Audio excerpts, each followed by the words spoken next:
You've got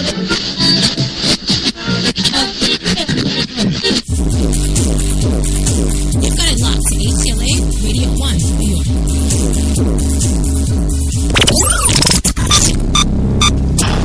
This program is intended for mature audiences only. If you have any homicidal or suicidal feelings, please consult a doctor before listening to this program. Of course, we've got the one and only Jenny McCartney in the booth, the social media goddess herself, pushing those buttons, making the show go again today. And, the co-hosts. I guess we'll go with the co-hosts. We got some of those, of course, coming to us live via satellite, as always, from his perch, I guess, high atop the Mill Bay Studios in beautiful Mill Bay, British Columbia, Canada, is the one and only Louis Lawless. Yes, high atop there. Are you there, Louis? You know how to spell my last name on the check, right? It's Louis Lawless. Yes, we got that. Don't worry. Oh, can we cuss? Can I cuss as I always do on the show?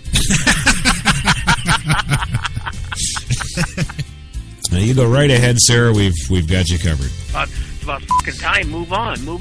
All right. And also joining us from his wonderful, beautiful, stately, I must say, apartment in Manhattan here in the big city is the one, the only, what's his name again? Oh, yes, Gilbert Godfrey. Are you ready, sir? What the fuck? Huh? Okay. I'm ready. Good. All right. Yes. All right. Gilbert Godfrey joining us from his lovely home here in the city. And also joining us is, of course, the one, the only George Takei, all the way from his home in Los Angeles, California. George, thank you for coming. I think it's a treat to be here talking with you. Yeah. There you go. And thank you. That's awesome. Well, is this thing on? Uh-huh. Yeah. It's on. Is this on? Is this on? I can't tap it. I would tap it, but I won't do that. So. There you go. Well. Right. Only one, Meeps. That's us. The only one, HTLA Radio 1 New York, and you're here and you're listening. And this is Straight Talk. And, yeah, we've got 90 minutes of springtime in the city stories for you tonight. And, lots of social injustice stories. I'm in the mood for ranting. We said we weren't going to do a rant show, but here we are. And it's going to turn into a rant show. It is, yes. I can't help but be angry about the stories. You know, there's just too much to be excited about. And everybody's got to bring us down with all this stuff. Stupidity. That's right. And, well, we'll talk about that, too, because we've got a great show coming up for you that we've got in development for a little while now. And we're going to launch that Wednesday, and we'll talk about that a bit later. That's pretty exciting. That's called The Spotlight with Kate and Crush. Absolutely. And tonight, a bit of a free-for-all. We're going to tear it up for you on tonight's Straight Talk. Everything from the day's events to some politics goodiness and the struggle, of course, to maintain home and work. We'll get into it all tonight. Professional businesswomen that I talk to, they do the work, but it's just the corporate work, and they think that's enough because, damn it, I've just put 12 hours a day in today in my job, and right. They feel deserving of something else, not to come home and take care of the kids, and not to come home and take care of the husband, and not to come home and take care of anything else. Right. It's time for them to kick their feet up now and go hit the bars and relax or something because they've earned it. Right. And I'm here to say that as a man, we do that all the time. We always have. We go out and work our full-time jobs or more. Right. And we come home and we're still expected to be the dad. We're still expected to help the kids with the homework. We're still expected to have activities and stuff with our family and have that interaction and put that time in. Sure. Maybe that's why we get 100% of our pay instead of 70% of our pay. Right. Right. Well, you're not... Well, in the tradition now, men are also expected to do half the housework and half of all that stuff, whereas it used to just be before, you know, the garbages and the lawns and all that stuff that you do, the man stuff, you know.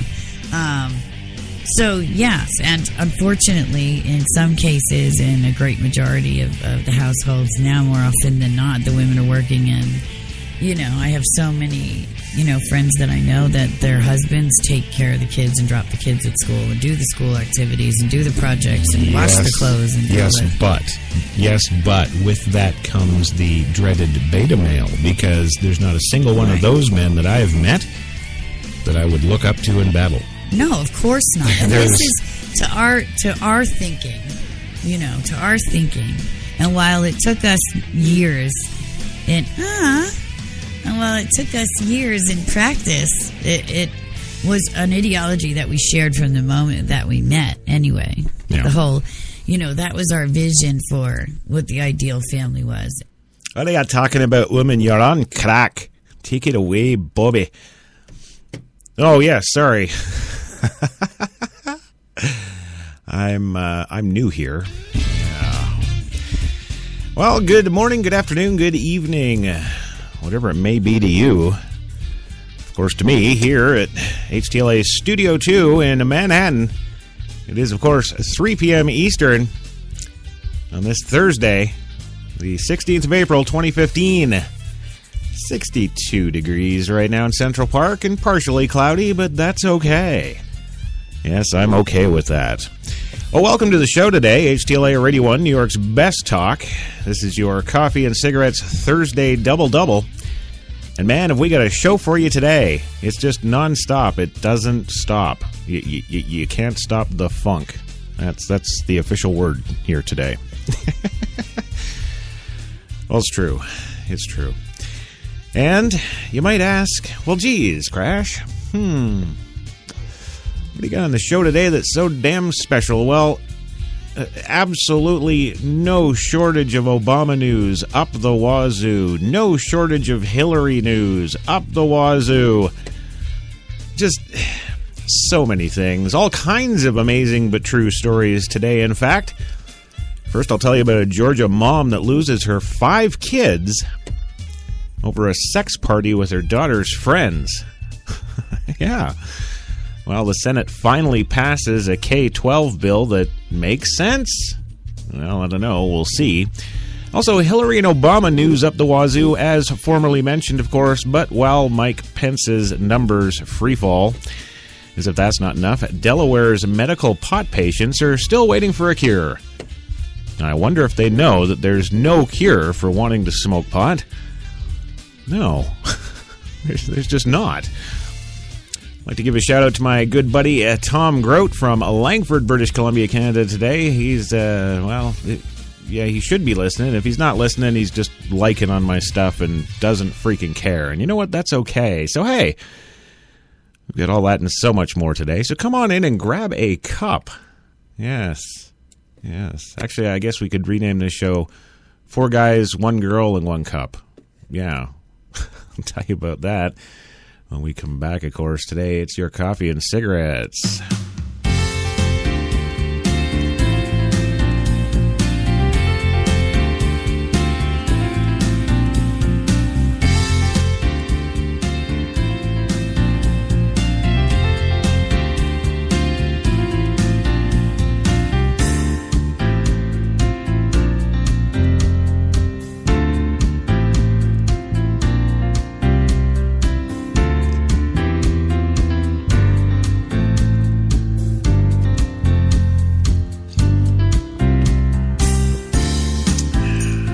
There you go. Yes, the Coffee and Cigarettes theme right there for this Thursday, your Thursday Double-Double. And lots of stuff going on the show today. Once again, the show is, of course, brought to you by the fine folks at Tim Hortons, New York City. Now, with those 8 fine locations in the city to serve all your coffee and baked goods needs, check them out. Tim Hortons, always fresh. Also, PreSonus. Yes, HTLA Studio 2 is a PreSonus broadcast studio. And the golden tones of the, the Studio Live 2442 AI broadcast mixer. Yes, that's what we're pumping everything through. And, of course, the person running that mixer is the former social media goddess herself, the one, the only Jenny McCartney. And, she's making it go. Actually, I'm kind of impressed. She's actually playing the right song today. Well, of course, joining us, as always, we have three guests / co-host, well, and I guess for the last few weeks, / Terminators as well. Yes, all the way from the beautiful Mill Bay Studios in beautiful Mill Bay, British Columbia, Canada, is the one, the only filmmaker, madman himself, Louis Lawless of LDL Films. And he's coming to us via satellite today, yes, because that's, of course, how he likes it. So we'll let him believe that. And Louis, are you there? Which woman are you married to or living with now? The same one? The mother of the daughter, or was it a boy? I'm glad you don't know, and that's good. Sex is only the tip of the iceberg. Well, now that we've got that squared away, thank you very much. It's about fucking time. Move on. All right. Well, moving on today as well. Just about 8 blocks down the old road here in Manhattan, we've got the man coming to us, of course, from his beautiful, lofty, stately, sprawling, and whatever other kind of words I can possibly come up with for just how extravagant this wonderful apartment is. Yes. The one, the only Gilbert Gottfried. Are you there, sir? Okay, you're there. All right. God. I'm ready. That's something. Yeah. Okay, that's good. And also joining us from the other coast, yes, in Malibu, California, in his sprawling, spacious, incredible, lackadaisical office. Is, of course, the one and only Terminator, Arnold Schwarzenegger, former governor of California. Yeah. I love it when I do that. Arnie, you love my impressions of you, don't you? Yeah. Yeah, good. Well, welcome to the show, sir. Glad to have you here today. Yeah. Yeah. Okay. All right. He's going to play coy again. Yes. Yes. Well, that's fine. I need to try and raise $25,000 to enter in the Academy Award, and I think it's a fantastic risk because we have a tremendous chance. Sure. There's about 200 members that vote on it, and they all get. You have to give them a DVD now. I know. Anybody want to help him with $25,000? No. Never. No. No. Yes. Okay. Well, now that we've got that squared away and out of the way, of course, by contract, I must now allow Gilbert to sing his problem child theme, because apparently the idiots at the studio, those idiots at the film studio who, greenlit Problem Child. And then Problem Child 2. Yes. And then the made-for-television Problem Child 3. Yes. Well, now they've sought out, now in their infinite wisdom, they're going to bring back, well, not bring back, they're going to redo, yes, bring the horror to us all again. Yes, indeed, they are re-releasing. No, they're not re-releasing. They're doing a whole brand new film. Yes. And Gilbert's got the green light to be in it. Yes. Yes. So, of course, we're going to be not only regaled every day on this show with this bloody song. We're going to actually have it in theaters once again. Yes. But the good part is, there's good news to this. There is some good news. Gilbert won't actually be singing the theme in the new movie. There we go. So that's something. But for those of you who aren't familiar with the Problem Child, I guess, trilogy, regime,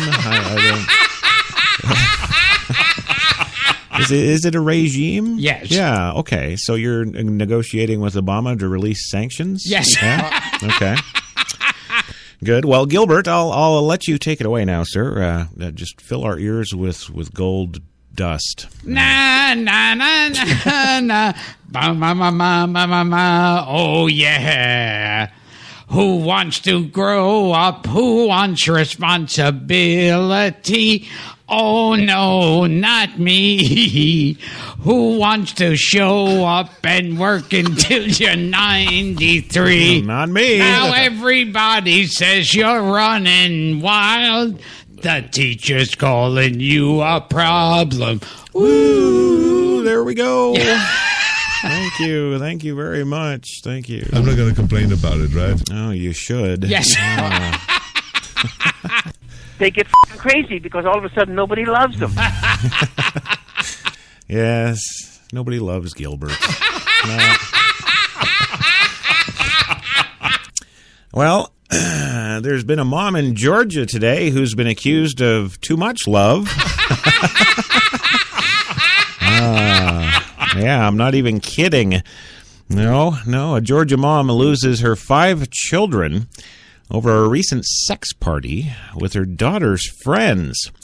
A 35-year-old Georgia mother has lost custody of her 5 children after being arrested for allegedly hosting a party for her teenage daughter, joining in the festivities which featured booze, pot, sex, a hot tub, and naked twister. I don't see what the big deal is. This is just another Friday night at Gilbert's house. That's what they've done. They've reached a particular point that they feel they're untouchable. Yes. Or, in this case, touched too much. There we go. Well, Rachel Lenhart was charged with 2 counts of contributing to the delinquency of a minor for the party at her home in Evans, an Augusta, Georgia suburb. She was arrested today after her new Alcoholics Anonymous sponsor alerted the Columbia County Sheriff's Office on Saturday following a meeting with Lenhart, who is divorcing her husband, an Iraq War veteran. The sponsor said Lenhart told her she had lost custody of the children, ages 4, 6, 8, 10, and 16, at an emergency hearing back on April 6th. After her husband learned about the party, the sheriff's report did not indicate when the party actually occurred. The children were with their father one night when the 16-year-old daughter texted her mother to ask if she and some friends would come over to, quote, party. According to the sponsor's account, "Come on, let's party," Lenhart replied. The teens drank alcohol and smoked marijuana. Lenhart said she joined them in playing naked twister. Her sponsor told investigators she then had sex in the bathroom with an 18-year-old boy. Way to go, Mom! Yeah. Woo-hoo. Hot damn. And afterwards, he used sex toys in front of the teens before everyone piled into her hot tub, where the juicy, saucy party continued. Yes. Well, the sponsor said Lenhart later recounted waking up at 3:30 in the morning to discover her daughter's 16-year-old boyfriend having sex with her. Yes, she said her daughter felt guilty, explaining that if she could have accommodated his large penis, she wouldn't have needed to rape her mother. Now, of course, the boy is not facing charges because, of course, there is no evidence of rape. You can't rape the willing. And Lenhart refuses to discuss the case, of course. Captain Steve Morris told the New York Daily News. Lenhart also revealed that she showered her daughter pornography and pictures of her and her current boyfriend having sex. She showed her daughter's pornography and pictures of her boyfriend having sex. Yes, I can read today. Well, Lenhart, who works in the Augusta bridal shop, had been attending a sexual addiction workshop at her local Mormon church, the sponsor added. That's where I like to pick up all the babes. Well, she was released into guilt after posting a $3,200 bond. Yeah.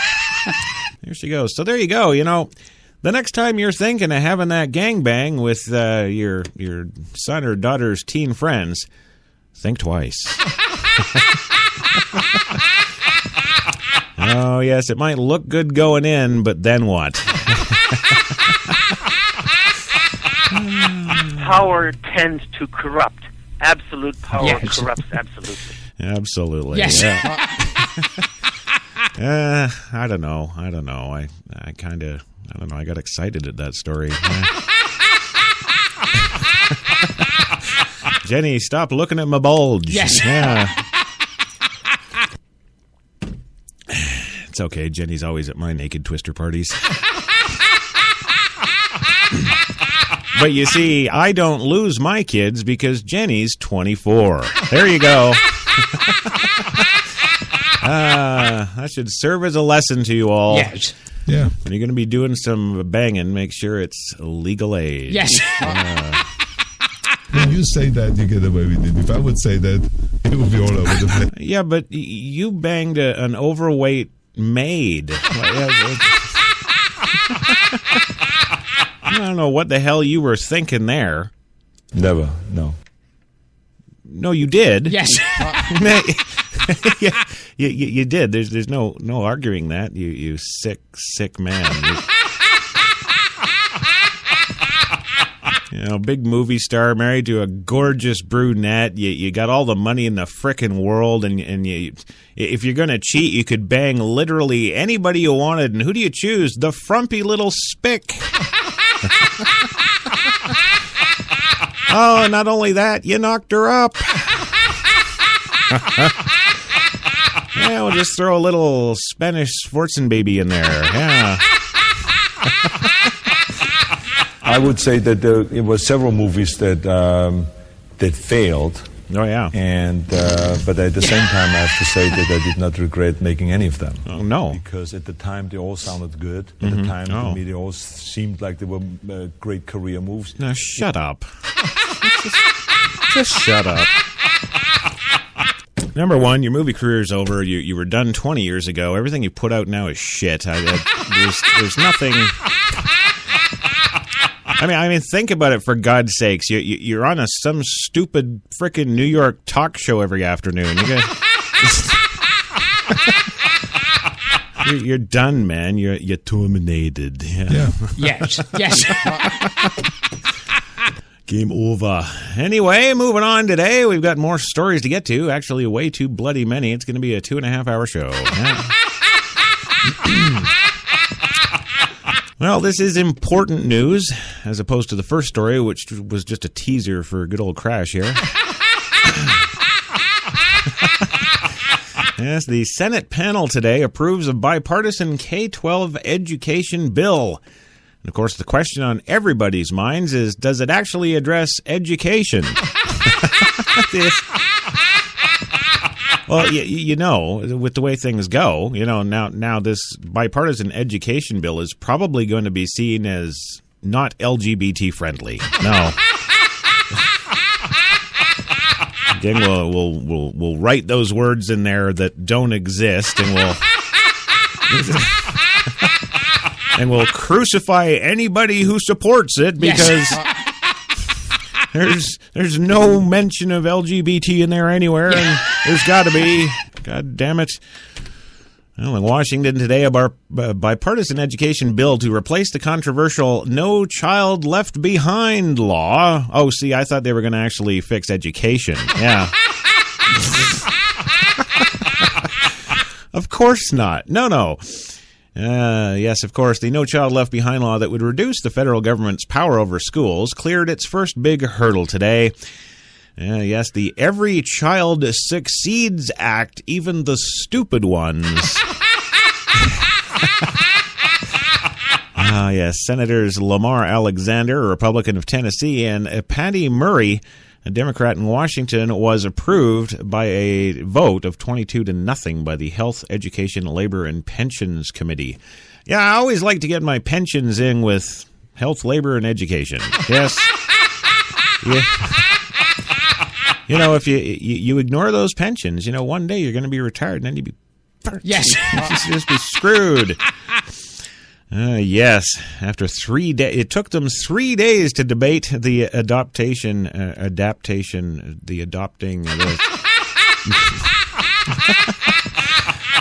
don't even know what the Christ I'm doing. Well, supporters said that the bill would fix the No Child Left Behind law. I didn't know there was anything wrong with that.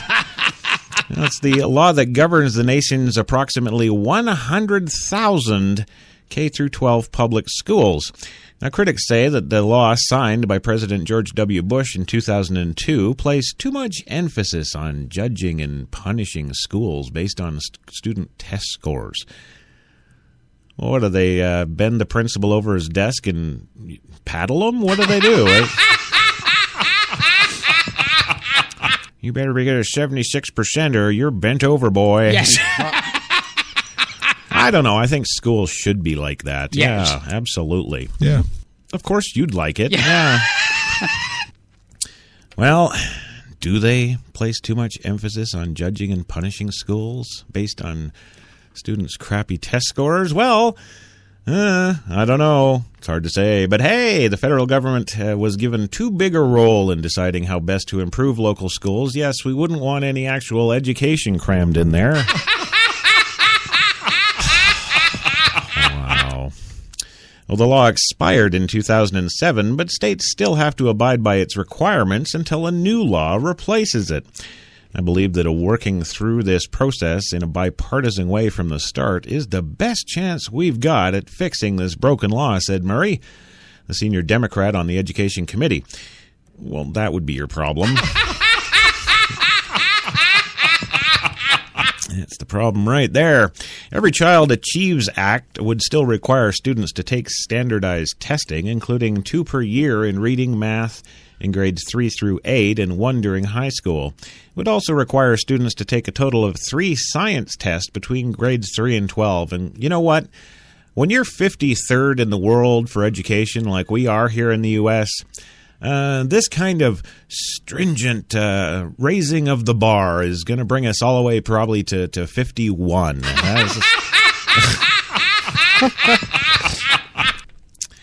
However, the federal government can no longer use the test scores to punish failing schools that do not meet achievement goals. Failing schools that receive federal funds for low-income children are required by No Child Left Behind to offer students the option of attending a different school and must pay for students' transportation there. Escalating sanctions include replacing a school's entire faculty or having a private company take over and run the school.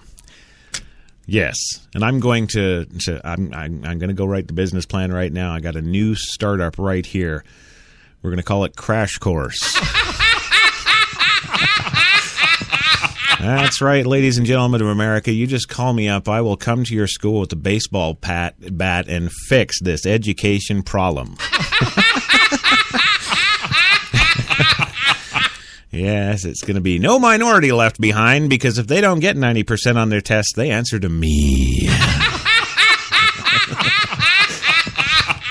Well, the Alexander Murray bill would allow states to decide how much weight to give test scores as they create their own state accountability systems.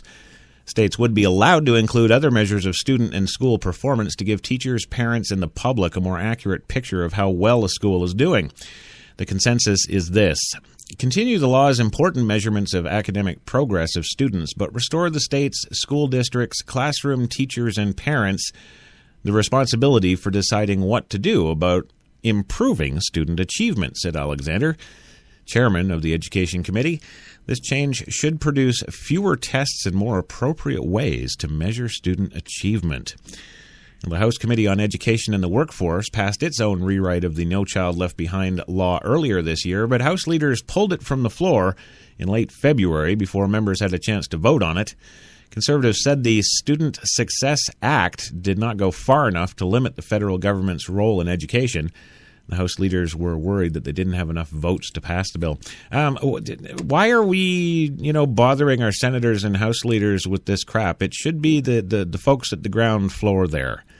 The teachers, it just should. I mean, what the hell are they? You don't want to bother these old men and women with this. Well, the White House reared its ugly head and said that it was encouraged, of course, by the Alexander Murray bill, but stopped short of endorsing it because it sucks.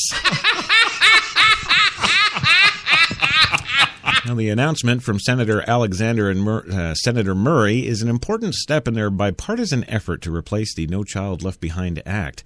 White House Press Secretary Josh Earnest said last week, as Congress continues to work, President Obama will continue to insist on providing our schools with greater flexibility to invest in what works, making sure that teachers aren't confined to teaching the test, putting resources behind... Oh, shut up. Really? You know what? Say something that makes sense there, Prez. How about hole 3, par 3? How about that? Well, Well, the National School Board Association called the bill a welcome sign of progress. Yes, because we are ever striving for that 51st spot in the world. Yes, the chant at the Olympic Games might be America, we're number one, but in the educational level of things, we're 53! We're 53! The bill acknowledges and reaffirms the local level decision-making in public education. Executive Director Thomas Gensel wrote Monday in a letter to Alexander Anne-Murray. The American Federation of Teachers President Randy Weingarten called the bill an important first step. In 2015, we're taking our first steps towards education. There you go. Well, listen, we got to go for our first commercial break, but have no fear, because, of course, when we come back, we'll tell you about the horrible, horrible, horrible, horrible, horrible fall of Governor Mike Pence. Yes. The horrible fall back in 2. You've got it locked to New York's best talk, HTLA Radio 1.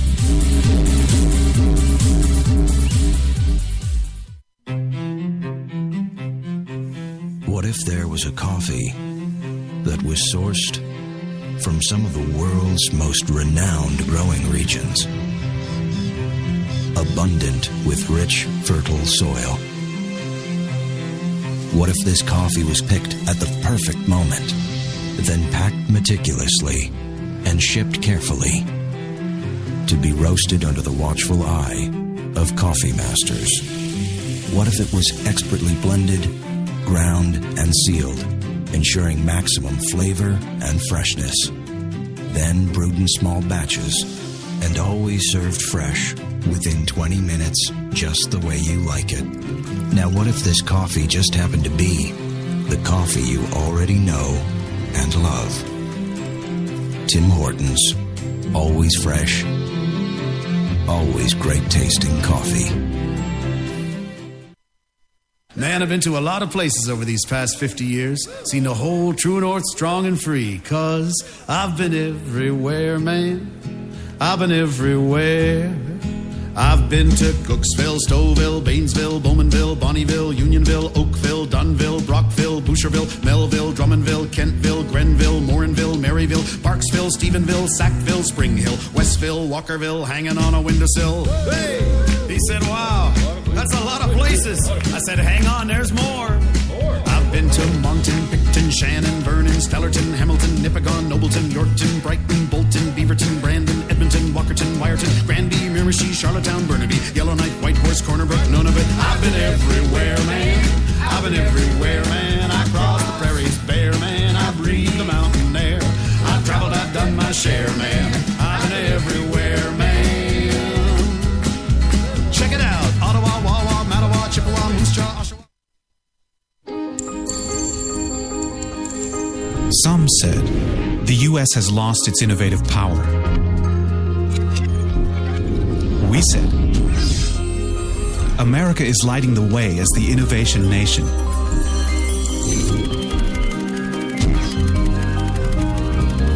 Singular insights, superior execution. That's the power of global connections. Bank of America, Merrill Lynch. Voted top global research firm 2011, 12, and 13. Automatic freshness, softness, and static control has never been easier with the Bounce dryer bar. I just stick it to the inside of my dryer, and I never have to remember. Old Spice Body Spray makes you smell like power! It's so powerful it sells itself in other people's commercials. You smell like outdoor freshness. You smell like power. Yeah, I do. Power! Power!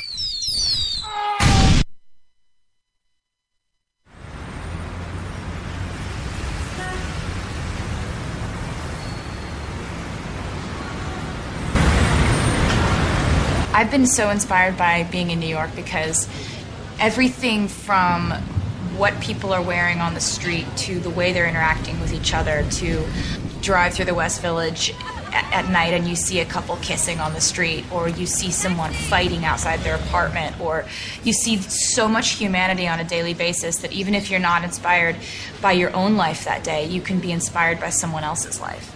You got that long hair, slick back, white t-shirt, and I got that good girl face and a tight little skirt. And when we go crashing down, we come back every time, 'cause we never go out of style. We never go out of style.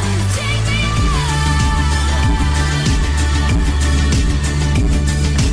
out. There's only one place to get more Taylor.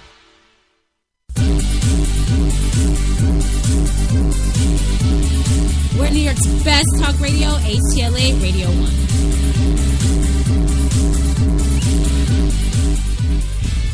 Well, I mean, it's natural when you're a young kid and you're 15 years old. One journalist thought it was really tough. Just stop, buddy. Just stop. I'm not having none of. You know what, Arnold? This is your last show. You're done. When you say that, you get away with it. If I would say that, it would be all over the place. No, you idiot. You're done. I would say that it was several movies that failed. Yeah, and you're failing here. You're done. That's what they've done. They've reached a particular point that they feel they're untouchable. Yeah, yes. I know. Screw them. You're done. You're gone. Done. Never. No. Absolutely. You're fired. You're toast. You're gone. You're out of here. You're so history. Yeah. I just can't. What else can I frickin' say? You're done. Fantastic. Right. Yes. All right, well, welcome back to the Big Coffee and Cigarettes, a Thursday double-double on HTLA Radio 1, New York's best talk. And we're best because we know when to fire people, yes? You're just out of here. I don't know who the hell I'm going to get, but you know what? Even the bum down the street would be better, yeah? Yeah. You want to talk about the sharks in the tank now? Never. No. Right, yeah. Well, welcome back to the big show. Of course, we got the one, the only former social media goddess, Jenny McCartney, in the booth, topless, making the Crash Man go. Yes. Mm-hmm. Yes, and we had a really good first segment, all about that mom who had gangbangs with her daughter's friend and boyfriends. Yes. It's always...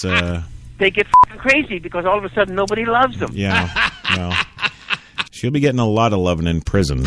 Yeah. And it's funny, they didn't mention in that story at all if she's, facing any charges of going to prison. They didn't say that. Maybe she wanted the mop handle. Maybe... the naked twister and the booze and the drugs and the gangbangs with the teens, that could all just be a cry for help.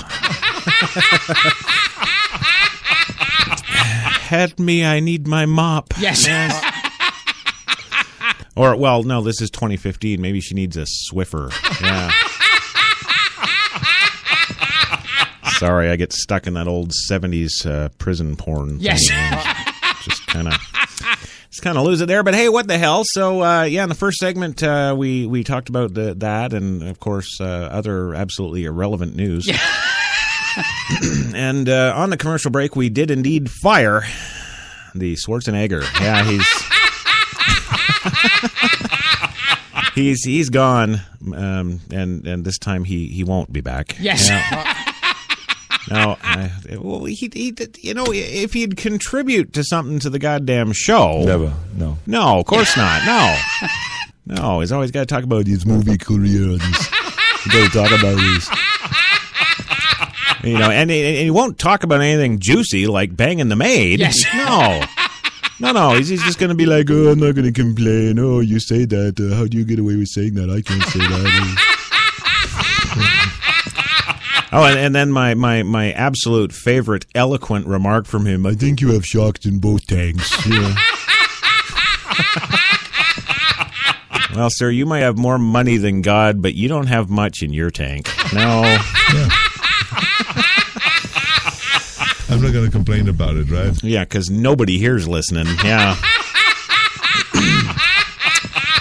Well, moving on to the more important news of the day. Oh, wait, it's Mike Pence. Yes. Yes, Governor Mike Pence's poll numbers, well, they take a swan dive after the Indiana law uproar that, of course, had nothing to do with LGBT idiots. There you go. Yes, Indiana Governor Mike Pence is taking a beating in new public opinion polls following the uproar over the state's religious freedom law, idiots. Yes, the job approval rating for Pence, who is trying to decide whether to run for a second term or just run the hell away. Well, his rating is now at 45%. Well, what the hell's wrong with that? That's like 30 points higher than Obama. Really? Really? You gonna say that? Gonna go? Okay, well, according to a new Howie, Indiana politics poll, that's down from 62% that he held in February. A Republican who came under withering criticism for signing into law a measure that critics said would be discriminatory, but as everyone else who can read said, is a great leap forward for religious freedom. Yes. What's more, Pence is now below 50% support for re-election next year and only has single-digit leads in the poll over three potential Democratic challengers. Glenda Hill, the state superintendent of public instruction. Oh, she should do well. The former Congressman Barron Hill and John Gregg, whom Pence defeated in 2012. Pence signed changes to the law making clear that sexual orientation and gender identity has nothing to do with this law. Yes, that of course following a national outcry from businesses, celebrities, athletes, and, well, yes, Lady Gaga.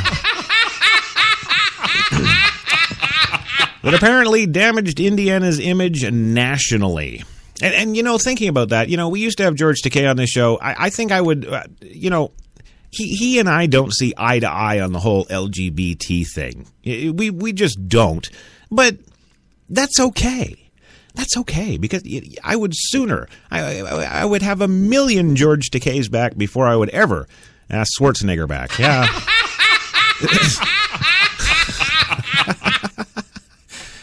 Haha, so what do you say about that there, Arnie? When you say that, you get away with it. If I would say that, shut up. Fucking mumble. Duh. You know what? Change your name back to Arnold Strong. Yeah. Yeah, and don't do Terminator 7. You'll just embarrass yourself. Yeah. You know, Terminators are supposed to be scary and unstoppable. You're like the poster child for some home in Florida somewhere. Well, the survey of 607 registered voters conducted Sunday through Tuesday show Pence's favorite. Wait a minute.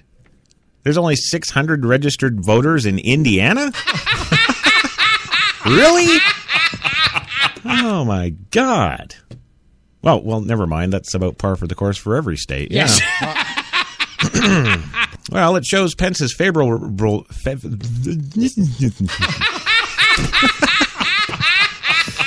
I just want to sit here and kick on Arnold for the next half hour, yes. You know? Sorry. Well, they show Pence's favorable ratings are upside down. 35% of voters say that they have a favorable opinion of the governor, versus 38 who have an unfavorable view of him. The Indiana governor has never experienced this kind of survey decline since the Howie Indiana Politics poll began back in 2008, writes publisher Brian Howie in the nonpartisan newsletter. And who the hell is Brian Howie? This is an important poll here. We just don't know the moron it's named after. Bullshitters, never keep your mouth shut. Always hustling, always looking for something to do and putting things together. That's a American. Look how they Okay. Well, and on this very well-known Howie poll, Of course, the error margin is plus or minus 4 percentage points between 607 people. Right. You know, when you have polls of millions of people, I can see that error margin being plus minus something because, you know, Yes. yeah, it's millions of people, and that's a lot of polling and stuff. But when it's 600 people crammed into some county fair somewhere, I don't know. I think we can be pretty sure of the results. Yes. I'm pretty sure that math and science can pretty much lock it down to exact numbers. I'm just thinking, you know. Didn't you read the goddamn script? I sent it to you. That's not the right time, Louis. Oh, well, poor Pence is getting the I guess, Swiffer handle. He's now we've got an important story, of course, here. The Ohio man accused of planning a U.S. terror strike. Yes, an Ohio man was indicted this afternoon on terrorism charges after officials say he trained with Islamic militants in Syria and returned to the U.S. hoping to commit a terrorist act by not paying his taxes. Yes. I'll get them. Oh, you will not have my $2,000. Yes. Oh, again, you idiots. There's much more, better, more convincing, realistic ways of getting back at the U.S. Come on. You filthy American pigs. No longer will my men be forced to bow down to your pantyhose wearing imperialism. Each week, we will raise pillars of holy fire in each of your cities until our demands are met. Or our taxes are not paid.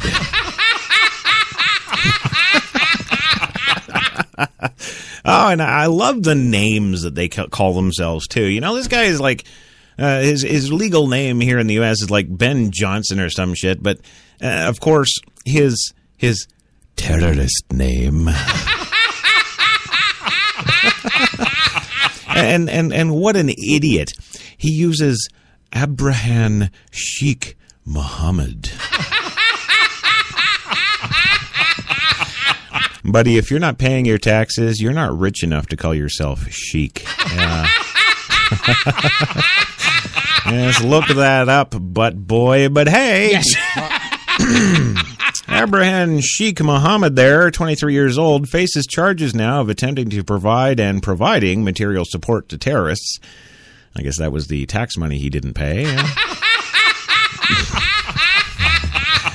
Attempting to provide and providing material support to a designated foreign terrorist organization, and one count of making false statements to the FBI. Wait a minute. How is that breaking the law? Doesn't everybody lie to the FBI? I think so. I really do. Power. That's why power is corrupt, and it is. We see it every day. We see it in every job. It's the same thing. I still don't tell the FBI the truth. No. I know what it is. They think they have power because of that little gold badge. Yes. Yes. Well, the indictment handed down by federal grand jury in Columbus references several private conversations, of course, between Muhammad Abdullah Sheikh Yasser frickin' guy. Oh, and his brother, who's got a terrorist name too. Yeah. Yes, his brother's terrorist name is Abdifa Aden. I wonder if they know that Aden isn't actually an Islamic name. Yes. I'm just wondering. Well, that discuss Muhammad's plans, of course, to join a terrorist group. His brother has already joined al-Qaeda-linked Jabhat al-Nusra, the indictment says.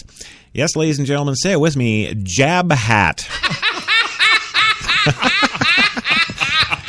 And, of course, that would be the hospital branch of al-Qaeda with being al-Nusra. Yeah. Well, Muhammad left the U.S. bound for Syria in April of 2014, the indictment says. Muhammad, a naturalized U.S. citizen, obtained a U.S. passport and purchased a one-way ticket to Greece. What an idiot. Doesn't he know you're supposed to have a two-way and it's supposed to bounce through, like, Spain and stuff?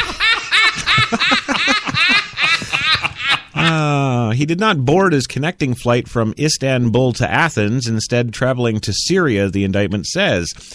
According to the indictment, Mohammed was trained with weapons and explosives, hand-to-hand combat, and even breaking into houses.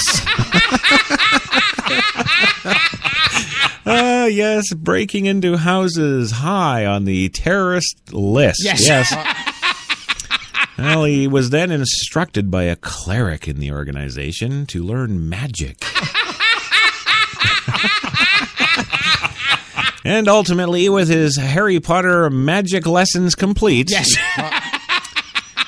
he returned to the United States to commit an act of terrorism, the indictment says. The indictment says Mohammed wanted to kill Americans, particularly soldiers and police officers. He apparently discussed plans to travel to a Texas military base and, quote, kill 3 or 4 American soldiers execution style. Well, you know what? Here's a flash. When you go to a U.S. military base, you won't get the chance to kill 3 or 4 execution style. Oh, you loser. Go watch more movies. Actually, the movie I'm thinking of that would most pertain to this guy is Problem Child. There you go. Well, of course, Mahmoud's brother Aden, yes, that Taliban Aden, yes, he was killed in June 2014 while fighting for a branch of Al-Qaeda in Syria. Mohammed returned to the U.S. days later and was arrested in February, identifying that the naturalizing threat posed by foreign terrorist fighters who would return to the United States is one of the National Security Division's highest priorities. Assistant Attorney General for National Security John Carlin said in a statement. National Security, John Carlin, did you want to talk about your swift reaction on 9/11? You want to... well, I guess I shouldn't complain. You know, they got this moron. Yes. But you see, my problem is this is a moron. Lots of these fundamentalist psychopaths out there aren't morons. In fact, most of them have been taught at, well, yeah, the Ivy League U.S. universities. Come on. I went with Bin Laden, class of 79. Yes. Those are the guys you got to worry about, because those are the guys you ain't going to catch until boom.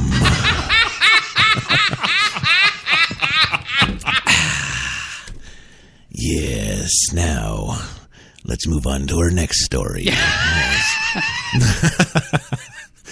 I'm sorry. There's something wrong with my head today. My film, Unrepented, did very well in Europe. Nobody cares. We don't care. We don't. It's about fucking time. Move on. Well, quit. Move on. Quit talking about the damn thing. Well, oh, yes. Well, we do have to go for a second commercial break because I'm about 13 bloody minutes late. I'm serious. If I don't smarten the hell up, I'm going to be in the unemployment line with Arnie. Yes. Yeah. Well, we do have to go for a commercial break, but don't worry. Rest assured, I'm staying on for another at least 6 hours. I'm going, and I've got a really good story for when we come back, of course, because we all here absolutely love Hillary Clinton stuff. Yes. And of course, the big story now when we come back from break is, of course, it's very important. Now, don't let the headline fool you in any way. Yes, it does actually say 10 takeaways from Hillary's Iowa visit. Yes, it does. It does, but don't worry. There's real good stuff here. It's not just the Scooby van. Yes. Okay? It's not. It's going to be really good. Trust me. Honest. We'll be back in 2. You've got it locked to New York's best talk, HTLA Radio 1.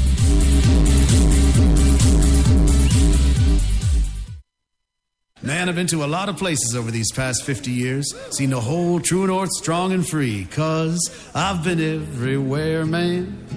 I've been everywhere. I've been to Cooksville, Stouffville, Bainesville, Bowmanville, Bonnieville, Unionville, Oakville, Dunville, Brockville, Boucherville, Melville, Drummondville, Kentville, Grenville, Morinville, Maryville, Parksville, Stephenville, Sackville, Spring Hill, Westville, Walkerville, hanging on a windowsill. Hey! He said, wow, that's a lot of places. I said, hang on, there's more.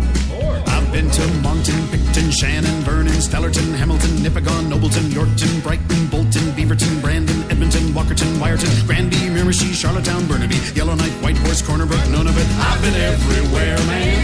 I've been everywhere, man. I crossed the prairies bare, man. I breathed the mountain air. I've traveled, I've done my share, man. I've been everywhere, man. Check it out. Ottawa, Wawa, Mattawa, Chippewa, Moose Jaw, Oshawa. What if there was a coffee that was sourced from some of the world's most renowned growing regions, abundant with rich, fertile soil? What if this coffee was picked at the perfect moment, then packed meticulously and shipped carefully to be roasted under the watchful eye of coffee masters? What if it was expertly blended, ground, and sealed, ensuring maximum flavor and freshness, then brewed in small batches and always served fresh within 20 minutes, just the way you like it? Now, what if this coffee just happened to be the coffee you already know and love?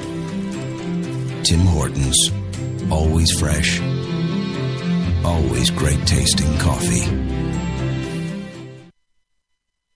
Automatic freshness, softness, and static control has never been easier with the Bounce Dryer Bar. I just stick it to the inside of my dryer, and I never have to remember. Old Spice body spray makes you smell like power! It's so powerful it sells itself in other people's commercials. You smell like outdoor freshness. You smell like power. Yeah, I do. Power! Power!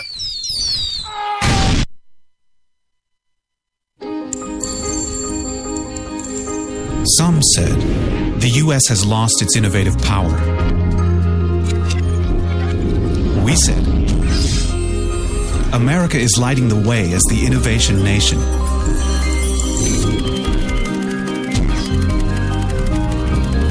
Singular insights, superior execution. That's the power of global connections. Bank of America Merrill Lynch. Voted top global research firm 2011, 12, and 13.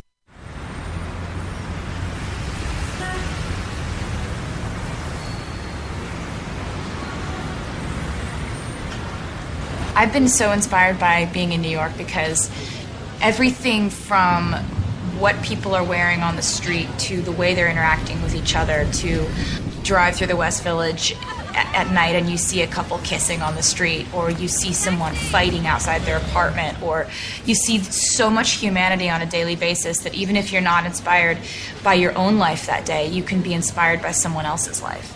You got that long hair, slicked back, white t-shirt, and I got that good girl face and a tight little skirt. And when we go crashing down, we come back every time, 'cause we never go out of style. We never go out of style. Take me out. There's only one place to get more Taylor.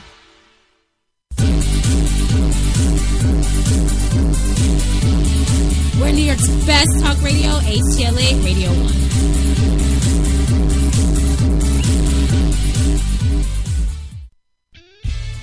I remember when I was running for governor, and we had this press conference, and one journalist thought he was really going to be tough on me, and he's going to catch me on something. Yeah, I said, shut up, you're fired. What part of gone don't you get? Yes. Jenny, why is he still even on the line? Like, hang up. I mean, you say that, you get away with it. If I would say that, it would be all over the place. No, shut up. Shut up. God damn. It's about fucking time. Move on. Right. Absolutely, Louis. I am with you. I remember being on your radio show in Chicago. No. Yeah, and I remember we hung out afterwards and had a wild time. Yeah, you know, if you keep this story up, you're going to be gone too. Now, here's a story I'm sure you're tired of talking about, but good. I'd be remiss in not bringing it up, and that's when you beat up a transvestite. Yeah, well, it had to be done, and I'm going to beat you up. I'm going to... I am going to take you out with the Swiffer mop handle.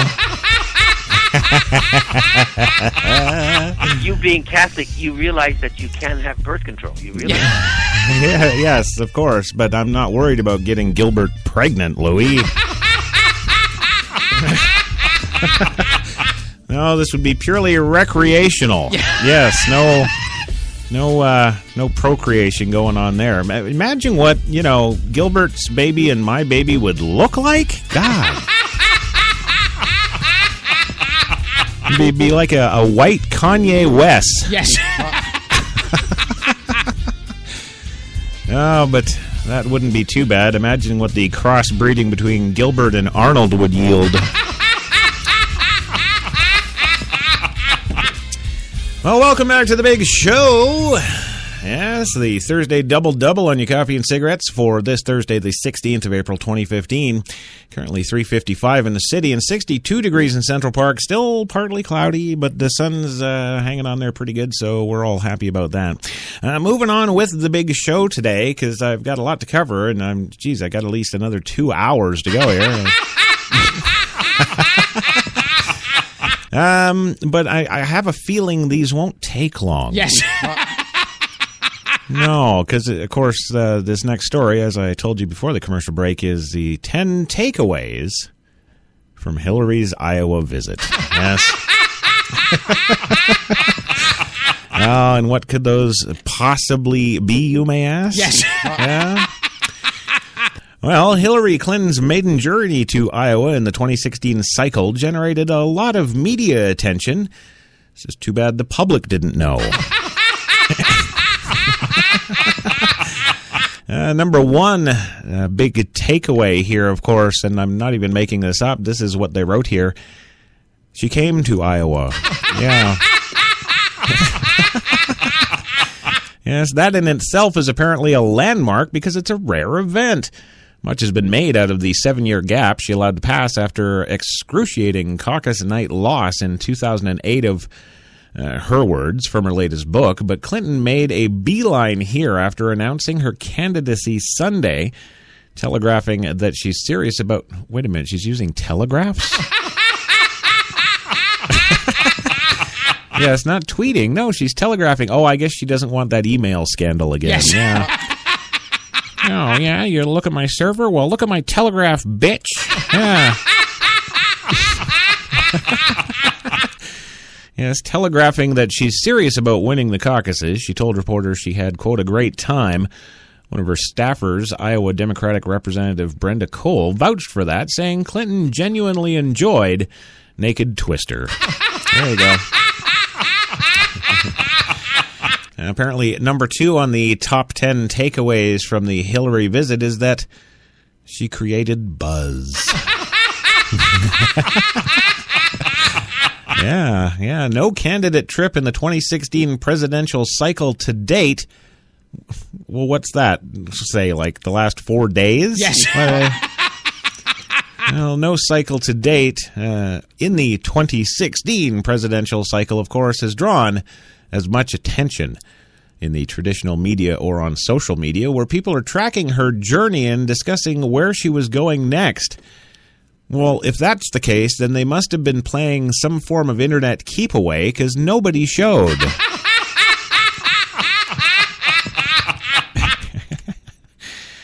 And the number 3 thing that of the top 10 giveaway things here, she didn't provide much clarity on issue stances. Well, I don't see what's the big deal with that. They're politicians. None of them have clarity on any issue. Yes.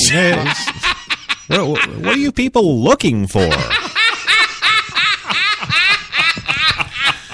Well, the trip didn't clue in on the Iowa public where she stands on Wall Street reform, Social Security reform, construction of the Keystone Pipeline, or other hot topics that everybody actually cares about. No, she made it clear that government aid for college costs and economic fairness are among her priorities. Geez, Hillary, maybe get with what the people want. Yeah. And she made no big gaffes. Yes, GOP and Democratic strategists alike agreed that there were no major screw-ups. Really? I'd call only drawing 5 people to a coffee table a major screw-up. And number 5, she downsized, apparently. Clinton pulled off the go small strategy, traveling to small towns that aren't the usual candidate targets. That's why nobody knew her. She apparently achieved authenticity by being in small settings, talking with everyday folks. All 5 of them.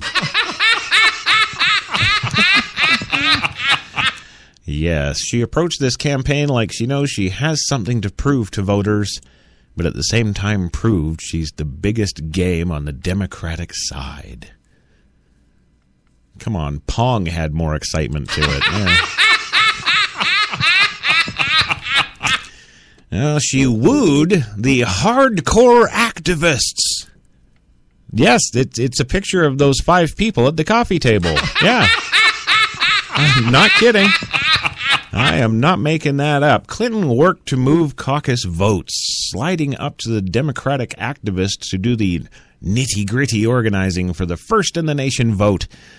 She met with Iowans who supported Barack Obama and Joe Biden and not her last time. She told them she's serious about helping to rebuild the Iowa Democratic Party. She made time to say hello to state legislators at the Iowa Capitol, and she appealed to those who want to carry on Obama's presidential agenda by embracing the Affordable Care Act, the equal pay bill that he signed into law in his plan for free college tuition, damn it. Yeah. See, I really wanted to say free college education there. Yes. But then, of course, the words are college tuition. And, I was kind of hoping they'd take that hint from Sweden and Norway, free college,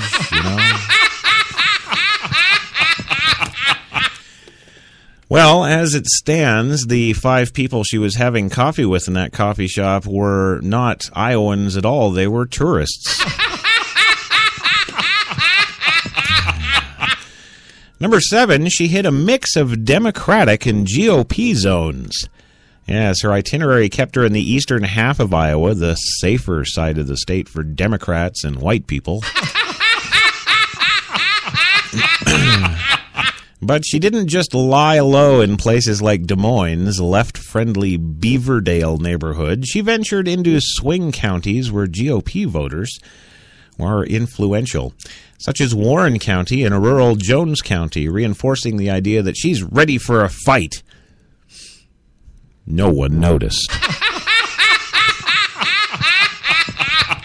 And that's the kind of first lady I want in the White House, one that goes to all the countries of the world and says, you better not F with us. And they don't even know she's there. She sounded a populist note and appealed to fiscal voters, apparently. Clinton rallied against CEOs whose salaries are 300 times that of their employees and repeatedly make comments like, the deck is still stacked in favor of those at the top. Well, excuse me, Miss Clinton, you're trying to be the big one at the very top.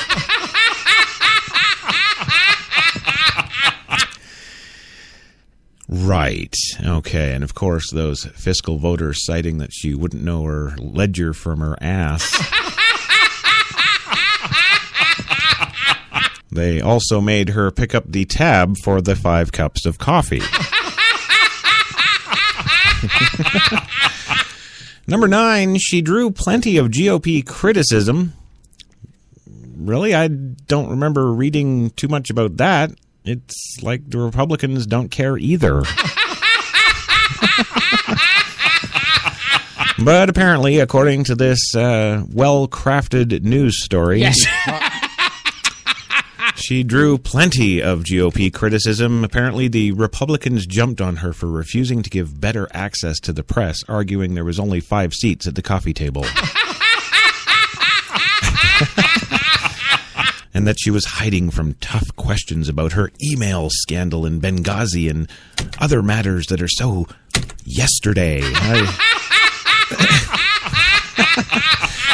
No matter how hard Clinton's advisors try to make her seem relatable, Iowans can see right through her hypocrisy and rhetoric, says Fred Brown, a spokesman for the Republican National Committee, and, he was actually one of the 5 at the coffee table. Yeah.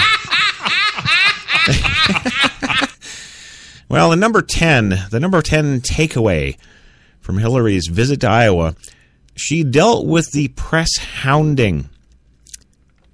There wasn't much. Yes. No. But she dealt with it. Yeah.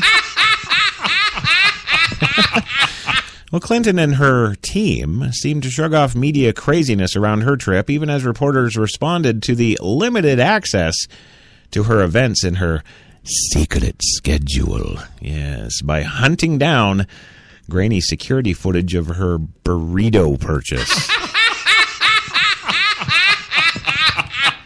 And her drive here, literally chasing after her while shouldering video cameras. Well, that's their job. That's kind of like what the press does. You say you're running for president and you're, at least somebody. Granted, she only drew 5 to a coffee table, but that's what the press do. They get their video cameras and they shoulder them and they start chasing. That's kind of what they do. It's called chasing a story. Yes. Yeah.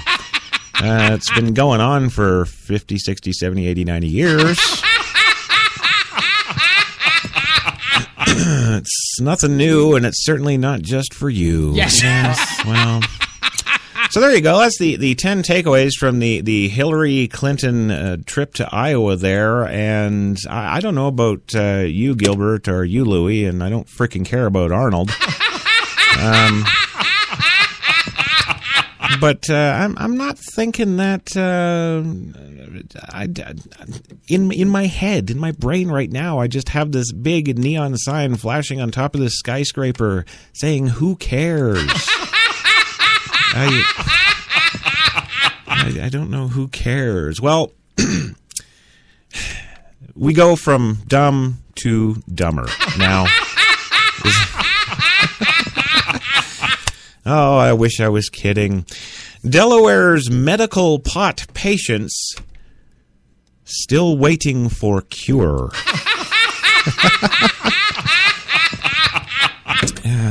Cure to what, you may say? Well, in Newcastle, Delaware, for Deb McPherson, marijuana is medicine. It's kind of like my 5th of Jack Daniels. That's my medicine. Yes. Well, purchasing the drug is nothing like buying pain pills or picking up a blood pressure prescription at a local pharmacy. It's extremely difficult, said McPherson, 47. You're asking around everyone you used to know in a high school. You're hitting people up on social media. Well, Jesus Christ, there's some warning signs you are addicted to weed. If you're 47 and you're going up to people you knew when you were 16 and be like, "Hey, man, you got a hit?" Yes, I think that's called a drug problem. Yes. Yeah. Well, McPherson is apparently one of, a whole 200 Delawareans that actually have been certified by the state under the 2011 law to use pot to treat a variety of conditions, including all this made-up crap that... Well, it is. Oh, I can't sleep at night. Yes. I'm fatigued and tired all day. I get achy and painy. And wow, you know what? Welcome to reality. I get that shit every day. I'm gonna go hoot on some hookah to fix that crap. Yes.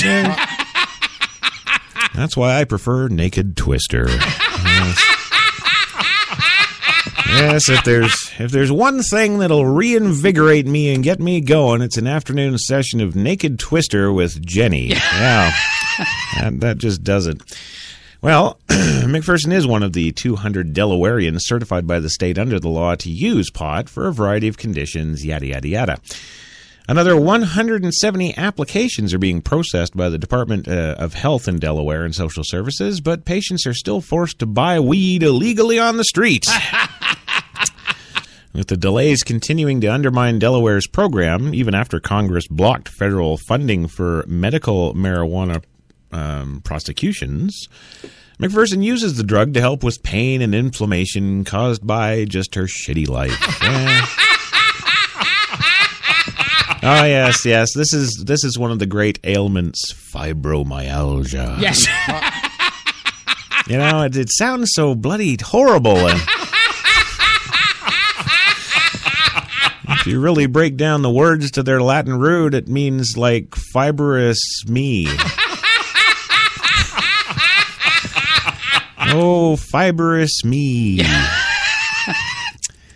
Yes. Well, she uses that drug to fight her fibromyalgia and all that other good stuff. She has mixed success in securing marijuana, her medicine. Yeah.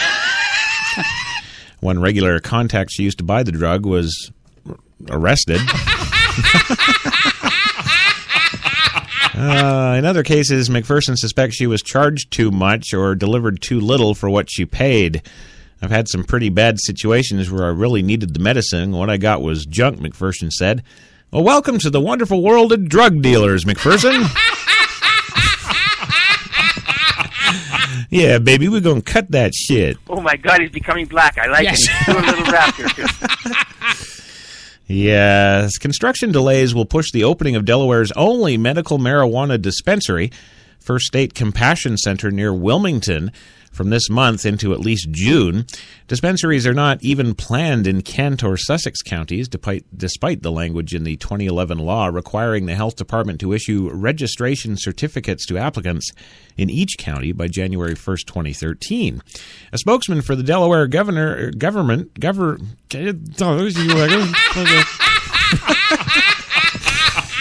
Yes, welcome to Mohican Talk. Yes.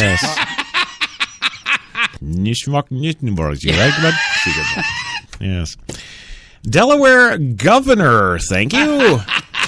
Jack Markell said modifications were made to the state's medical marijuana program to address federal concerns about the authorization of multiple large-scale centers in the single state. Markell delayed implementation of the medical marijuana program for years under the perceived threat of prosecution by the U.S. Department of Justice. Marijuana remains illegal under federal law, even for medical applications. Zoe Patchell of the Cannabis Bureau of Delaware. Yes, ma'am, I'm from the CBD. It's just the crack, ma'am. Yes. Well, the CBD, an advocacy group, said Markell maintains that he is minimizing the federal threat when that threat no longer exists. In December, Congress approved and President Barack Obama signed a 1,600-page spending measure that blocked funding for U.S. government efforts to prevent states from implementing their own state laws that authorize the use, distribution, possession, or cultivation of medical marijuana. Delaware was specifically mentioned in the federal legislation. 23 states and the District of Columbia have comprehensive medical marijuana laws, according to the Marijuana Policy Project, another national advocacy group. And you know, I think there's actually more national marijuana advocacy groups than there actually are departments of the U.S. government. Yes. I think there is. I really do. Joe Scarborough, a medical marijuana activist who advocates and lobbies legislators to pass the 2011 legislation, says he's confounded by the caution displayed by Markell, who has delayed Delaware's medical program, even as other states, including Colorado and Washington, have legalized the drug for recreational use. I believe that the governor is out of compliance with the law that he signed, Scarborough said. Nothing that the law calls for medical dispensaries in all 3 counties. Why did he sign the bill if he had no intentions of enacting it? Applications from potential patients. Oh, I'm not going anywhere. Screw this. It's frickin' weed. Get over it. Yes. Well, moving on, we've got cigarette news. Yeah, it's not often we have cigarette news on Coffee and Cigarettes because it's just so ew. Yeah, well, shove it up your ass, because this story is this one's for you, you fuckers. Yes, I got news. I got cigarette news. Oh, yes, all the PCers have been running around nationally for the last couple of years. Oh, less and less teens smoke. Less and less teens smoke. Well, although you may be right on that, yes, the actual traditional hand-rolled, finely tooled Corinthian tobacconist products that I know and love. Yes. Yes, the use of those have gone down with teenagers in recent years. Now for the big news. What have they been doing instead? You don't think teens are just walking that thin line and staying with the law? Of course they're not, you idiots. No. So what are they doing? They're sucking in juicy chemicals now. Yes. Yes. This is so much better than natural tobacco. Oh, yes. The teen e-cigarette use. Yes, it's almost like a Taliban plot. Well, guess what, you little fricks? Yes. Well, the teen e-cigarette use has quadrupled in the past year alone. Yes, the percentage of teens using vapes and e-cigarettes has quadrupled from 2013 to 2014, according to a new report from the Centers for Disease Control and Prevention. About 13.4% of high school students, 2 million teens, used e-cigarettes in 2014, up 4.5% from 2013, and up 1.5% from 2012, and up 6.9% from 2010. Yes. Well, the number up another 3.9% in 2014 on top of all those ups and ups and ups. Represents a total of about 500,000 students, the report says. About 1 in 4 teens now use tobacco in some form, from pipes to cigars to smokeless tobacco to cigarettes. About 9.4 of high school students use a hookah. I guess those are the wannabe terrorists. Yes. Yes, the long, huge Islamic tobacco pipe. Yeah. Yes, high schoolers are using e-cigarettes by the thousands, and hookahs are a more conventional tobacco than conventional.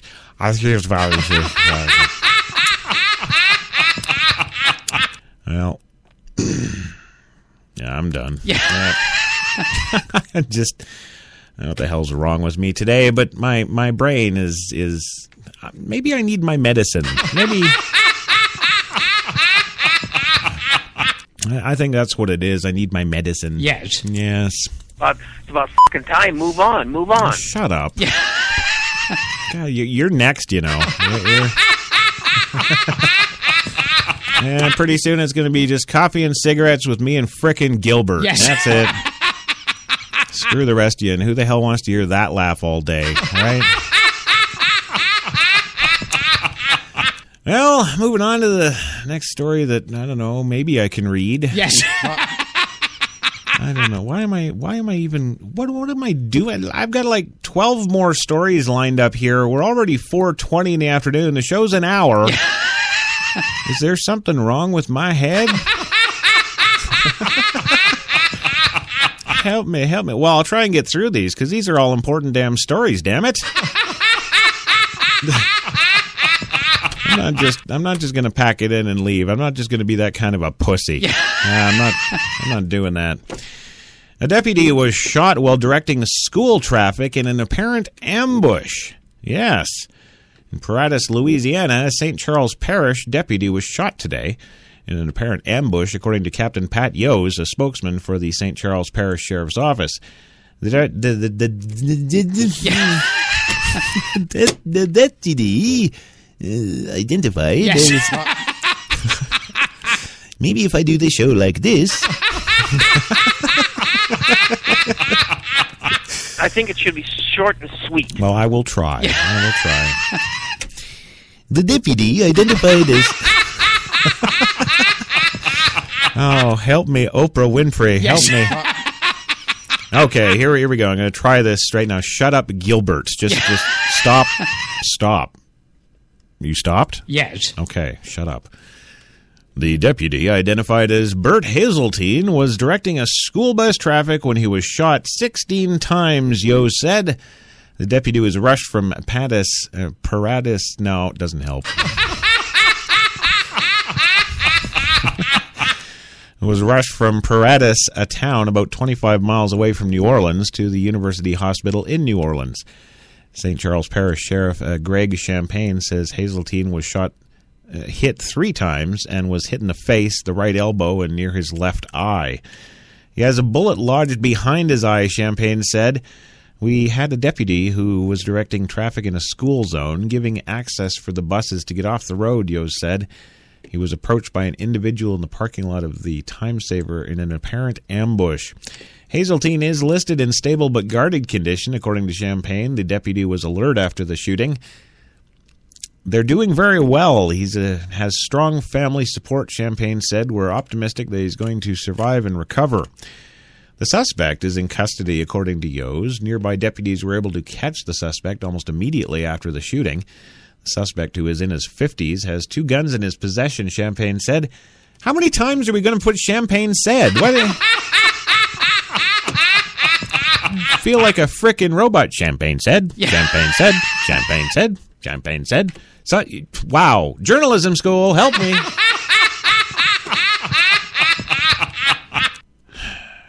Champagne said when he was apprehended. There you go. Well, according to the sheriff's office, traffic is being diverted on US 90 in the Paratus area, and 4 lanes is down to 2 lanes. Anyone traveling in that area is encouraged to take an alternative route, Champagne said. Schools in the area, specifically R.J. Vile Cemetery. Wow. The school's name is actually R.J. Vile Elementary. Where I got Vile Cemetery, I don't know. Yes, the Vile Cemetery. Stay away from the Vile Cemetery. And, of course, J.B. Martin Middle School. Both those schools were placed on a lockdown immediately after the shooting, though that has since been lifted, Champagne said. Well, there you go. And now, it is time. Actually, it's not time. We're not even supposed to be on the goddamn air. Yes. No. But I don't care. I'm taking over the studio today. It's a filibuster. I'm just going to keep going until my demands are met. There we go. See, take heart, you people in Yemen and Syria and all those places. This is how terrorism really works. I want $20 million in U.S. funds in Adidas bags. Yes. 4 or 5 girls that look like Jenny. And I want a plane. And if I don't get that, I'm going to keep broadcasting. Indefinitely. Until my demands are met. There we go. Oh, well, voices. Yes, voices. Yes. What am I thinking of? I don't even know. I'm rambling, but hey, we've got an important story here. This is a big leap for women. No, it is, and you need to listen to this, and if I can possibly get it out right, it's going to be very powerful and meaningful.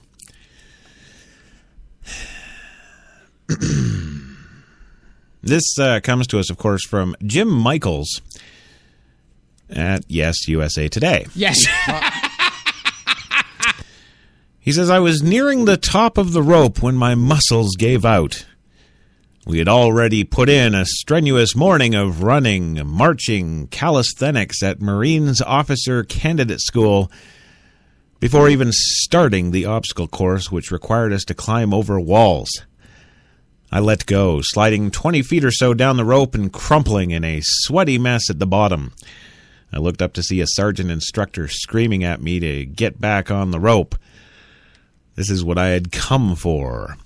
People have different reasons for joining the military: job, schools, patriotism, or just an attraction to being beaten the hell up.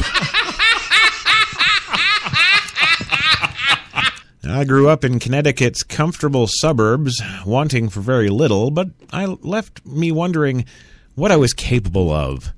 A refuge from the polite society was just what I needed. I spent my handful of active duty years in the Marine Corps infantry during peacetime between 81 and 84, but the current generation of infantrymen has spent more than a decade in combat or training for their next deployment. Most joined just knowing they would go to war.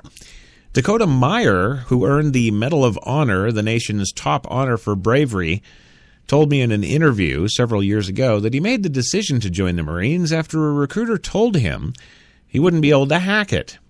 He signed up the same day. Yeah, dumbass, that's how the recruiters do it.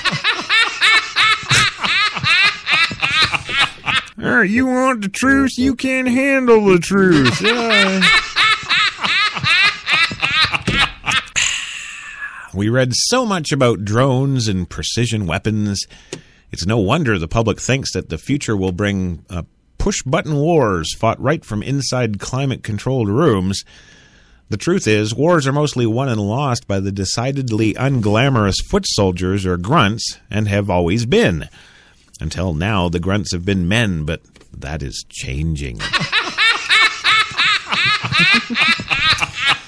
Yes, the Pentagon has ordered all the services to open up all jobs in the military to women by the end of this year.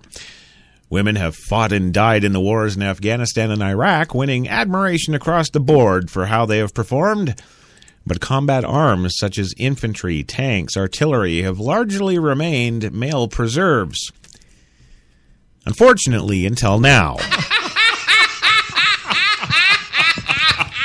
Now, the order to allow women into these fields hasn't prompted much attention outside the military, but inside the armed forces, especially the fraternities of the combat arms, it has triggered enormous consternation. These are jobs that require physical strength and spending long periods of time in primitive conditions. Foot soldiers carry more than 100 pounds on their backs for miles at a time and have to be ready to fight when they reach their objective. Marine Staff Sergeant Cliff Wooldridge told me recently that most of his colleagues in the infantry oppose opening the field to women. They fear that it will ultimately lead to a lowering of standards if not enough women qualify, and to a reduction in combat effectiveness. Wooldridge knows firsthand how primitive the infantry fight can be. In a hand-to-hand battle with a Taliban militant who was trying to kill him, he grabbed the fighter's machine gun and beat him to death with it. Wooldridge earned the Navy Cross, the second highest medal for valor, for his actions that day. The services have launched scientific studies hoping to be able to quantify the precise physical standards required to be an infantryman or artilleryman or tanker. The service chiefs promised that standards will not be lowered, and it's all worth noting that a military woman don't want the bar lowered either. But some grunts worry the decisions will ultimately be made by the bureaucrats who won't understand what they do, or scientists wearing lab coats instead of fatigues. Whatever happens, the brass will need help to keep faith with warriors like Wooldridge and Meyer, who know the infantry is much more than a set of physical standards. There you go, ladies. So, I don't know, screw you.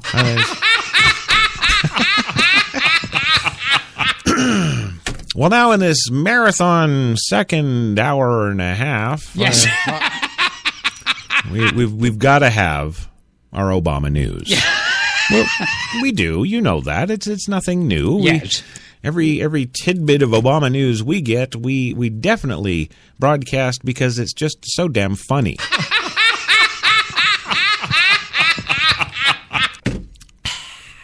Yes. And of course, the big news out of the White House today is Obama starts Wounded Warriors Ride. Yes, President Obama performed what he called one of his favorite presidential duties Thursday. Well, before his golf game. Yes. Well, actually, I'm not even kidding here. Blowing the air horn to start the annual Wounded Warrior Project's Soldier Ride. It's funny. I was going to make a joke about golf, but they've actually done it better for me here in the news story itself. His favorite presidential duty is blowing a horn. We are among heroes today, Obama said. The cycling event, now in its 8th year, is designed to raise money and awareness for service members trying to rebuild their lives and getting no effing help from the government. So, when you don't get any help from the government, what better than to have an annual thing where you have the head of the government come out and blow a frickin' horn? Yes. In brief remarks, Obama gave shout-outs to the Army, Navy, Air Force, Marines, and Coast Guard. The commander-in-chief paid special tribute to service members who are riding after fighting back from broken legs, amputated feet, and post-traumatic stress syndrome. The president lauded the sense of community and support and love for each other that the annual ride has generated. We couldn't be prouder of you, he says.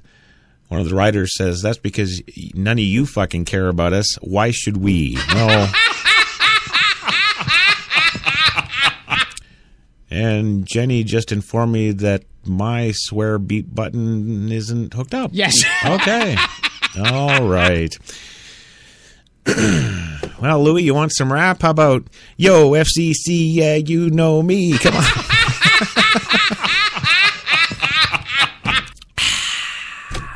Yeah. The president lauded that sense of community. As he started the race, Obama joked that the cyclists, some of whom will ride 60 miles over the next 3 days, shouldn't get too comfortable. What an ass. Quote, you've got a lot of miles ahead, he said. This is just a pit stop so we can all cheer you on. Well, thank you very much, President Boo Boo. Yeah. Wow.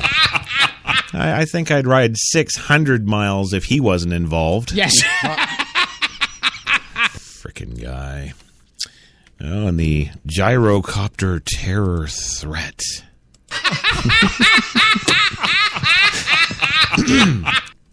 I'm not kidding. This is a gyrocopter, likely too small to be detected by radar. Yes. Well, you know, all the terrorists inside the U.S. are going to be flying, peddling gyrocopters laced with explosives now. Yeah.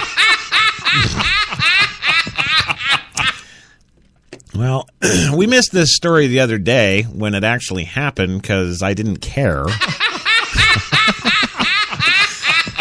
But the Florida man who flew his gyrocopter through restricted airspace to land on the Capitol grounds Wednesday was flying too low. The aircraft was actually too small to be detected by radar and would have been noticed only when somebody visually spotted the plane, aviation and security experts say. Doug Hughes, 61, of Ruskin, Florida, flew past the Washington Monument, up the National Mall, and landed on the west land of the Capitol in an act of civil disobedience that he said was meant to call attention to the need for campaign finance reform. It ended up exposing gaps in security around the nation's most iconic structures. Hughes, in his first court appearance at 2:30 this afternoon, to face charges of violating Washington's restricted airspace. Homeland Security Secretary Jed Johnson told the Associated Press today that the copter apparently literally flew in under the radar. Johnson said it's too soon to say whether the incident should prompt changes in security procedures. I want to know all the facts before I reach an assessment of what can and should be done about gyrocopters in the future, he said. He defended existing procedures for dealing with the restricted airspace over Washington's federal buildings and monuments. We've got a well-coordinated federal response to dealing with issues of those who penetrate the restricted airspace without permission, he said. See, this is simple. This is simple. So now all the terrorists out there are going to be like, "Oh, we must buy gyrocopters." Yes. Yeah, so they're going to buy gyrocopters, strap themselves up with the bomb vest, and think they're going to fly right into the White House and boom. Right? So that's going to happen. Yes. Right. And but of course they forget the American secret weapon. Oh yeah. Yeah, there's an American secret weapon. I'm going to put Cheney on the White House lawn with a shotgun.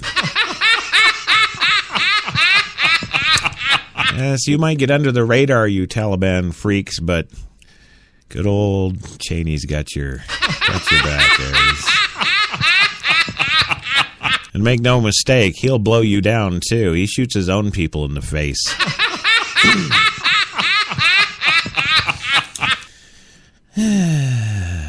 Well, let's see. I've got two stories left. One of them is the good guy baby thumbs up photo that apparently rules the internet.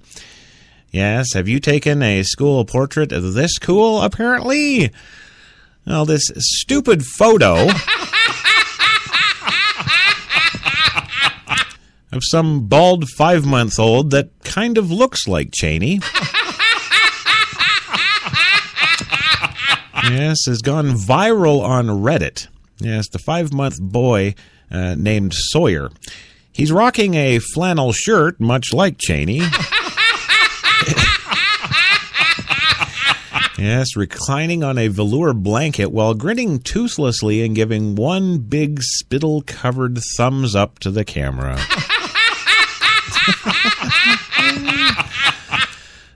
He is simply the ray of light that is powering our workday, says USA Today Network. They loved the photo so much that they caught up with Sawyer's parents, Kimberly and Jeff Luden, via email. It's more than we ever could have hoped for. Yes, the photo, which was taken by Life Touch 2 months ago, the thumbs up was just an added bonus. The couple first shared the photo with friends and family and then put it on Reddit and spent the day on the front page topping the popular vote-fueled site for much of Wednesday. I don't think either of us expected it to make to the front page. I mean, our son's cute, but it's just a damn baby with his thumb up. Yeah, Sawyer's photo is being called Thumbs Up Kid, Good Guy Baby, Cool Story Kid, and Success Kid 2.0 by the retards of the world. And yes, of course, there's even a Photoshop battle going on with the portrait as its inspiration. So what's next for the infant who has achieved more internet fame than any of us probably ever will? More thumbs up pics, hopefully. And Arnold, that is your fan base.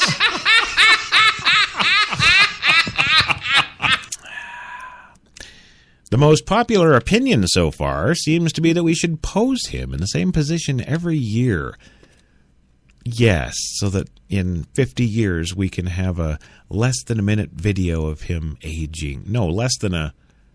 I don't know. There's something wrong with my brain, and I don't know what the hell to do. But hey, maybe death is near. Maybe it's a stroke. Yes. And good news for suffering stroke victims like me. This is, of course, the House voting to kill the death tax. Yes, Washington, the U.S. House voted 240 to 179 on Thursday. That would be today. Yes. To repeal the estate tax as part of a GOP legislative push this week, timed to the height of tax season. The legislation would fully repeal a tax Republicans have long dubbed the death tax to underscore their opposition to it. The current state tax rates were set in 2013 as part of a budget agreement that, as of 2015, applies only to estate transfers in excess. Oh, shit, this lets me out. $5.4 million. Well, Republicans have long opposed the tax. The bill's sponsor, Kevin Brady, a Republican of Texas, said that the tax can unfairly hit entities like small businesses and family farms. Thank Christ I don't have a family farm.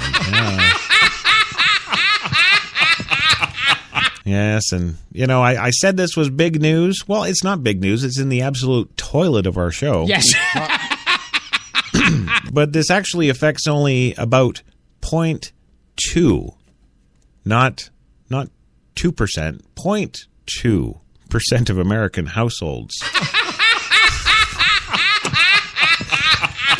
Which, of course, prompted Democrats to criticize the legislation as an unjustified boon to the wealthy at a cost of $269 billion to the deficit over the next decade. Well, it really doesn't matter, dude. Yes, if we really want equity and if we really want fair play, why don't we look at the entire tax code, says the now deceased Charles Rangel, Democrat of New York. Yes. This vote was merely symbolic. It is unlikely to secure a veto-proof majority in the U.S. Senate. The White House has also issued a veto...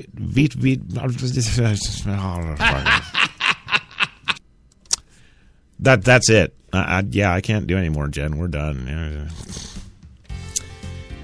Whew. Okay, now I don't have to read for a second or two.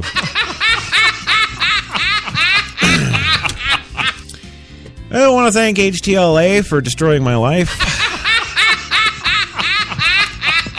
I'm just this blabbering idiot now. Yes.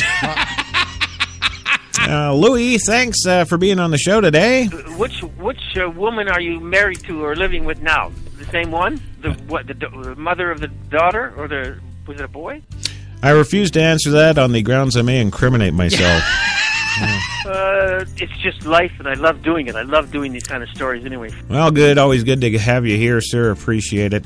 And Gilbert, the show, well, we've gone 107 minutes, and, I think 89 minutes was nothing but your laughing.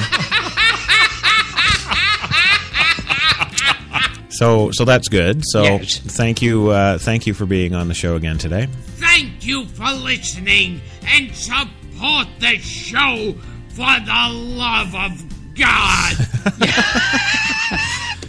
I appreciate that. And the one, the only Arnold Schwarzenegger, which has been canned, been fired.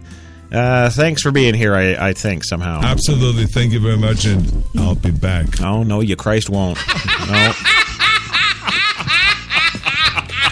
No, you're done, he's done, Gilbert's done, Louie's done, Jenny's topless, and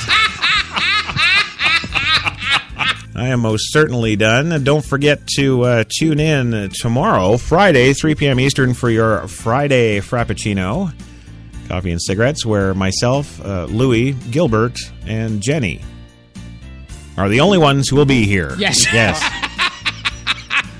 And the special edition of Straight Talk tonight, 8 p.m. Yes, the show that blew up last night is coming. coming out again tonight, 8 p.m. Eastern. I'm going to try that again. Nothing but technical issues. It just sucked so many balls. Yes. We're going to try that again tonight. So be there, be square. Have a good day.